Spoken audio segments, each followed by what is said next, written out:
आइए बच्चों, आज हम क्षितिज भाग 2 कक्षा 10 हिंदी का पाठ 17 करेंगे। ये हमारा अंतिम पाठ है और पाठ का नाम है संस्कृति और इसके लेखक है भंदंत आनंद कौशल्यायन। इनका जन्म 1905 में पंजाब के अम्बाला ज़िले के सोहान गांव में हुआ था और इनका बचपन का नाम हरमान दास था।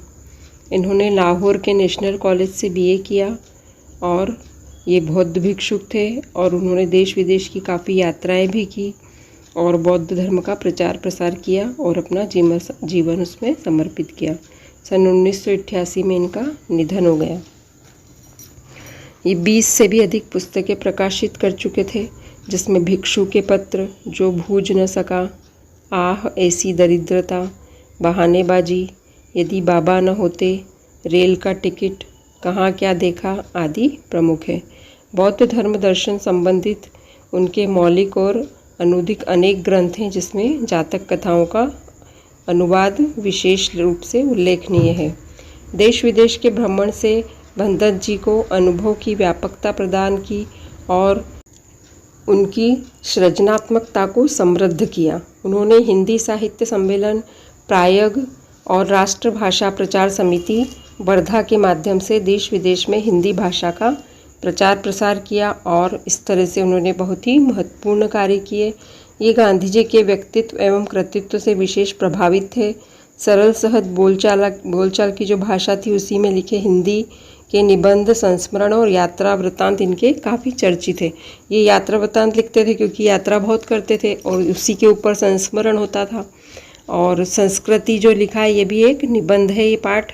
और संस्कृति निबंध हमें सभ्यता और संस्कृति से जुड़े अनेक जटिल प्रश्नों से टकराने की प्रेरणा देता है। इस निबंध में भंदंत आनंद कौशल्यायन जी ने अनेक उदाहरण देकर यह बताने का प्रयास किया है कि सभ्यता और संस्कृति किसे कहते हैं। दोनों एक ही वस्तु है अथवा अलग अलग। वे सभ्यता को संस्कृति का परिणाम मानते हुए कहते थे कि मानव संस्कृति अविभाज्य वस्तु है। उन्हें संस्कृति का बंटवारा करने वाले लोगों पर आश्चर्य होता है और दुख भी। उनकी दृष्टि में जो मनुष्य के लिए कल्याणकारी नहीं है, वह न तो सभ्यता है और न संस्कृति है। ये हमारे पाठ में हमें पढ़ना है और पाठ है संस्कृति। इसका सारांश इस तरह से है, जो शब्द सबसे कम समझ में आते हैं उनका उपयोग होता है सबसे अधिक। ऐसे दो शब्द हैं सभ्यता और संस्कृति, जो ज़्यादा किसी को समझ नहीं आते हैं पर इसका उपयोग सभी लोग बहुत करते हैं। इन दोनों शब्दों के साथ जब अनेक विशेषण लग जाते हैं, उदाहरण के लिए जैसे भौतिक सभ्यता, आध्यात्मिक सभ्यता, तब दोनों शब्दों का जो थोड़ा बहुत अर्थ समझ में आ रहा था वो भी गलत सलत हो जाता है। क्या यह एक चीज़ है अथवा दो वस्तुएं? यदि दो है तो दोनों में क्या अंतर है? हम इसे अपने तरीके से समझने की कोशिश करेंगे। व्यक्ति विशेष की योग्यता, प्रवृत्ति या उदाहरण को व्यक्ति विशेष की संस्कृति कहते हैं, जिसके बल पर आविष्कार किया गया है। इसी प्रकार से वह सुई धागे का भी उदाहरण देते हैं।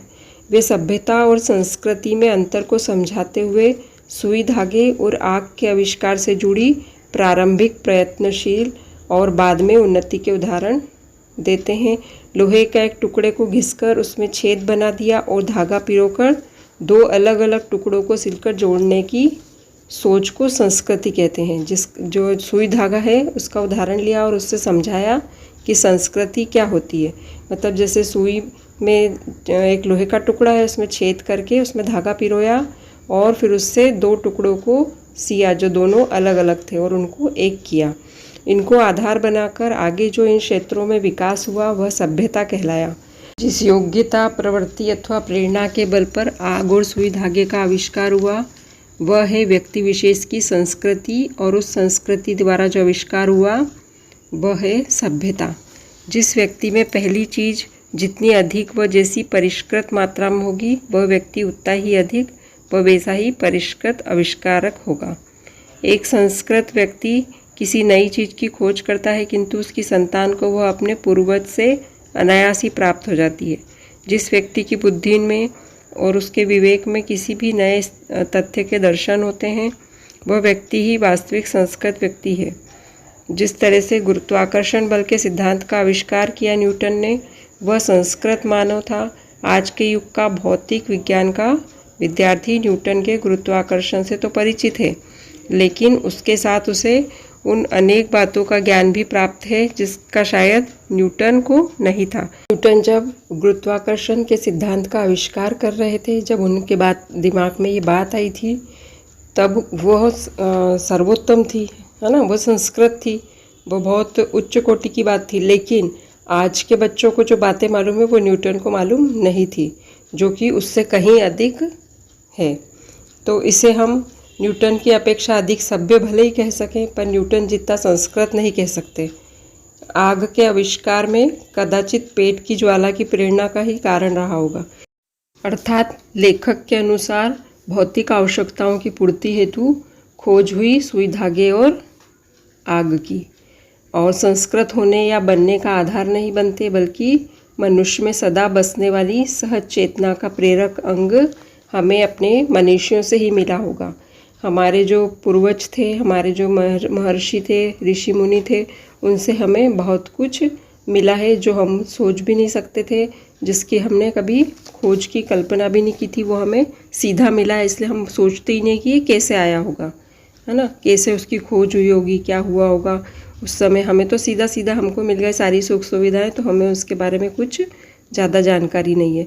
जैसे मुँह के कोर को दूसरे के मुँह में डाला जाना, और एक माँ जब अपने बीमार बच्चे को रात भर गोद में लेकर बैठी रहती है, वह इसी चेतना से प्रेरित होता है। 2500 वर्ष पूर्व बुद्ध का मनुष्य को तृष्णा से मुक्ति के लिए उपाय को खोजने में अपना घर छोड़ना पड़ा था और कठोर तप करने पड़े, जब जाके वह सब लोगों को मुक्ति का मार्ग दिखा पाए थे।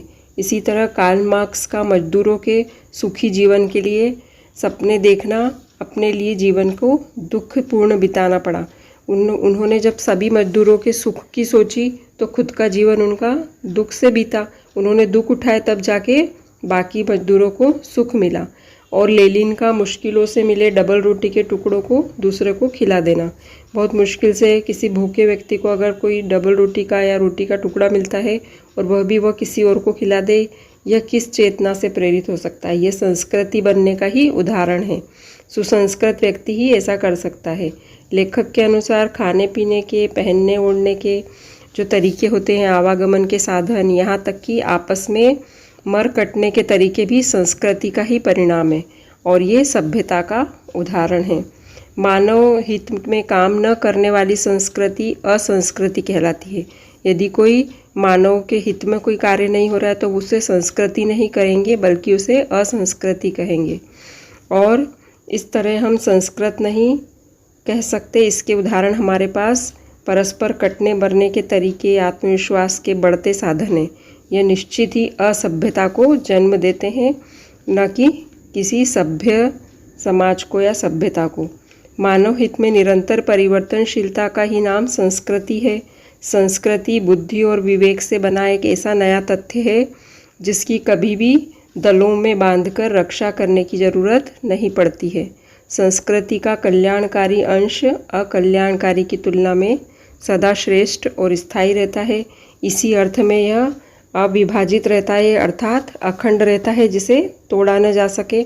इसलिए संस्कृति ही आगे चलकर सभ्यता बनती है, और हमारी संस्कृति को हमें हमेशा संजो के रखना चाहिए। मानव संस्कृति सर्वश्रेष्ठ संस्कृति है, और मानव सबसे ज़्यादा सभ्य भी है और सुसंस्कृत भी है। इसे हमें हमेशा संजो कर रखना है, संभाल कर रखना है। और ये हमारा पाठ पूर्ण हुआ। अब हम करेंगे शब्दार्थ। आध्यात्मिक, परमात्मा या आत्मा से संबंध रखने वाला, मन से संबंध रखने वाला। दूसरा है साक्षात, आँखों के सामने, प्रत्यक्ष, सीधे। आविष्कर्ता, आविष्कार करने वाला। परिष्कृत, जिसका परिष्कार किया गया हो, शुद्ध किया गया हो, जिसे साफ किया गया हो। अनायास, बिना प्रयास के, आसानी से। कदाचित, कभी कभी, शायद। शीतोष्ण, ठंडा और गर्म। निठल्ला, बेकार, अकर्मण्य, बिना काम धंधे वाला, खाली बैठा हुआ। मनीषियों, विद्वानों, विचारशीलों। वशीभूत, वश में होना, अधीन होना। तृष्णा, प्यास, लोभ, लालच। अवश्यंभावी, जिसका होना निश्चित हो। अविभाज्य जिसे बांटा न जा सके। ये हमारा क्षितिज भाग 2 का आखिरी पार्ट पूर्ण हुआ और हमारे पार्ट सब समाप्त हो चुके हैं। अब इनके अगर आपको प्रश्नोत्तर चाहिए तो आप मुझे बताएं, मैं इसके प्रश्नोत्तर भी करवाऊंगी। धन्यवाद।